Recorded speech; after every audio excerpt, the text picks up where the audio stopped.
পিছিয়ে ছবি তুলো, পিছিয়ে তোলো, পিছিয়ে।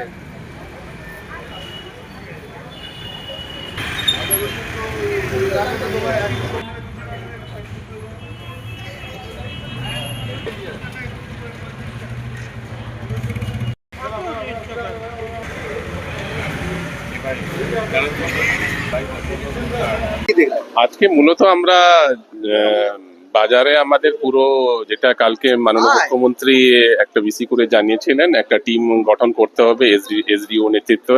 আজকে আমি আছি, পুলিশের তরফ থেকে আছেন, খাদ্য দপ্তর থেকে এসসিএফএস ম্যাডাম আছেন, এগ্রিকালচার ডিপার্টমেন্টের তরফ থেকে এডি আছেন, আমাদের কনজিউমার অ্যাফেয়ার্স ডিপার্টমেন্ট থেকে আছেন, এগ্রি মার্কেটিং ডিপার্টমেন্ট থেকে আছেন, কনজিউমার ডিপার্টমেন্টের ওই ভেটস অ্যান্ড মেজার্স যেটা হয় ডিপার্টমেন্ট থেকে আছে। আমরা পুরো টিম হিসাবে আজকে বেরিয়েছি। বাজারে কিরকম দাম আছে, মানে আগে কি দাম ছিল, দামটা হঠাৎ করে বেড়েছে না কমেছে, কিরকম আছে, ওটা আমাদের আজকে আমরা অ্যানালিসিস করছি, মনিটর করছি। আমাদের এগ্রি মার্কেটিং তরফ থেকে একটা ডেইলি একটা রেট প্রাইস দেওয়া হয় স্টেটের তরফ থেকেই, ওটার সাথে আমরা কম্পেয়ার করছি, তারপরে আমরা বসবো। এরপরে আমরা আজকে চালটা দেখলাম, চিনি যেহেতু আপনারা জানেন একটা লিমিট অবধি মানে ওরা রাখতে পারে যারা ব্যবসায়ী বিক্রেতা আছে, ওটাও আমরা এরপরে দেখবো। মানে চালের সরকারি যে রেট সেই অনুযায়ী বাজার রেট নিচ্ছে এখন মোটামুটি দেখছি, মানে ওই কাছাকাছি আছে, বেশি ডিফারেন্স আমরা এখন অব্দি পাইনি।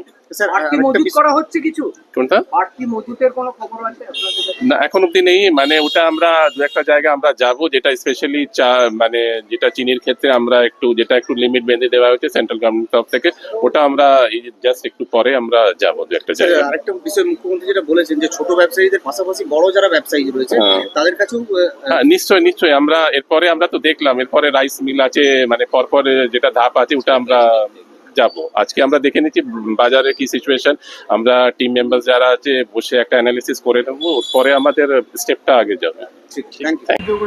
ছাড়াবে কি করে?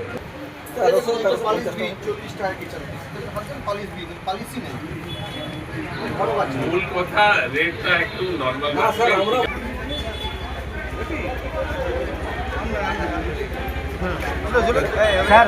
স্যার